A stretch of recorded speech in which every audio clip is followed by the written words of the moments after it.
Kongo nde mboka, mboka ngo mokengeli koi, mboka ngo mokengeli léopard.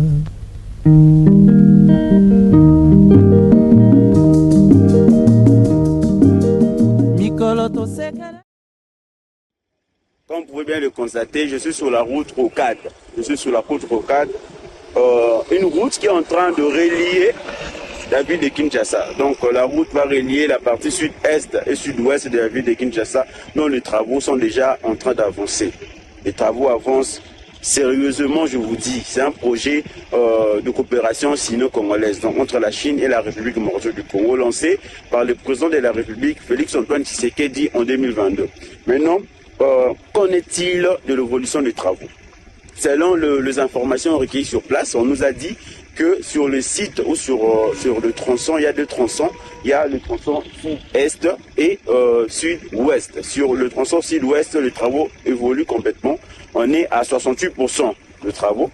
Et sur le tronçon sud-est, là, les travaux évoluent à 32%. C'est là où nous sommes ici. Nous sommes précisément à la commune de Lantélé. Comme vous pouvez bien voir, il y a déjà le caniveau qui sont déjà en place.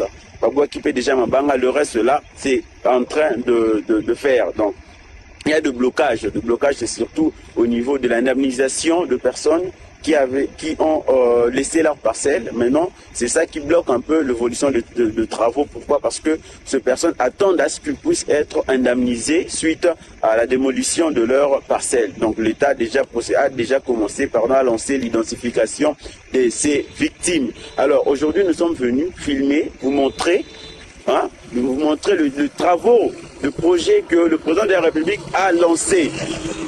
Où sommes-nous aujourd'hui de cette route Rocade? La Rocade qui est en train de relier plusieurs communes. Je vous rappelle que cette route commence à partir de Mitendi jusqu'à l'aéroport de Njili. Donc on n'aura plus besoin de passer sur le boulevard Lumumba. On va directement passer sur la route Rocade pour aller vers l'aéroport. C'est une route à 4 bandes. C'est une route à 4 bandes, 2 allées, 2 bandes retour, qui va relier plusieurs communes de la ville de Kinshasa. Et puis ce n'est pas le seul projet. Il y a d'autres projets qui viendront après. La durée de travaux, c'est de 3 ans. La durée de travaux, c'est de 3 ans de travaux. Et là, nous sommes pratiquement dans la première année, mais l'évolution est extraordinaire. L'évolution est extraordinaire. Quand je suis arrivé ici, j'ai été sidéré par l'avancée de travaux que j'ai vu ici sur place. Alors, sans plus tarder, on ne va pas beaucoup parler. Regardons l'image. Toute la route de Rocade, je vais filmer pour vous.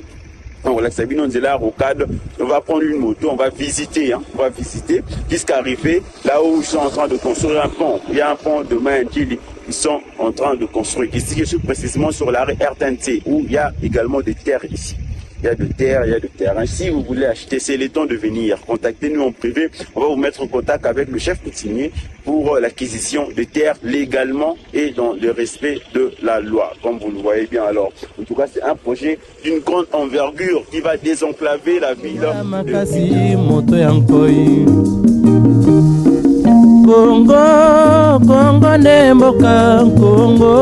La rocade de Kinshasa, promesse d'un désengorgement aux nouveaux défis urbains. Kinshasa étouffe. Chaque jour, 2 millions de Kinois passent 2 heures dans les embouteillages. Des routes saturées, un trafic anarchique et une ville qui grandit plus vite que ses infrastructures. Face à cette réalité, un projet majeur a été lancé, la route de Rocade de Kinshasa. Inaugurée officiellement en juin 2024, les travaux de cette route de Rocade marquent l'un des plus grands chantiers routiers de la capitale congolaise depuis plusieurs décennies. L'objectif affiché est clair, désengorger les centres-villes, améliorer la mobilité urbaine et faciliter la circulation entre l'Est, le Sud et l'Ouest de Kinshasa. La rocade est conçue comme une route périphérique, c'est-à-dire une voie de contournement de la ville. Elle permettra aux véhicules, notamment le poids lourd et le transport interurbain, d'éviter le cœur de la capitale. Selon les autorités congolaises, la rocade s'étend sur plus de 60 km avec une chaussée à 4 voies, 2 voies aller, 2 voies retour, reliant plusieurs communes et zones stratégiques, notamment celles situées au sud de Kinshasa. Le projet est divisé en 2 grands tronçons, Le tronçon sud-ouest allant notamment vers Mitendi et Mboudi et le tronçon sud-est en destination de l'aéroport international d'Ndjili et de communes périphériques. Sur le terrain, les travaux sont visibles. Terrassement, asphaltage par endroits, construction de ponts et d'ouvrages de drainage. Les autorités congolaises parlent d'un taux d'avancement variable selon les tronçons avec certaines sections plus avancées que d'autres. Mais au-delà de ces chiffres officiels, la réalité du chantier sévit aussi au niveau de populations riveraines. Pour plusieurs familles, la rocade signifie expropriation, déplacement et démolition. Des maisons ont été détruites pour libérer l'emprise de la route. L'État a promis des indemnisations, mais sur le terrain, certains habitants dénoncent des retards, d'autres parlent de montants insuffisants, tandis que certains affirment n'avoir encore rien reçu. La rocade pose donc une question centrale. Comment concilier développement des infrastructures et respect des droits des citoyens?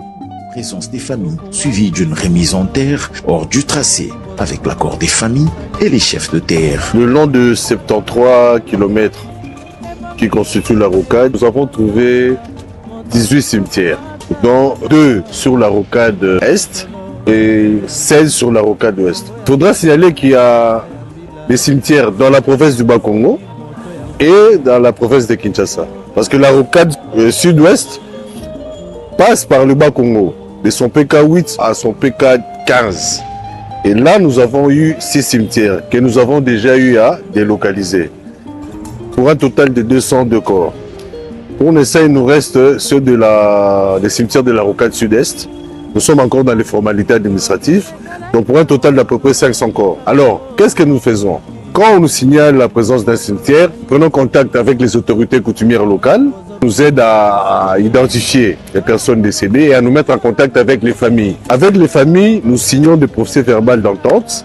Après, nous avons besoin des documents tels que les permis d'inhumation, les certificats de décès et les certificats de non-contagiosité.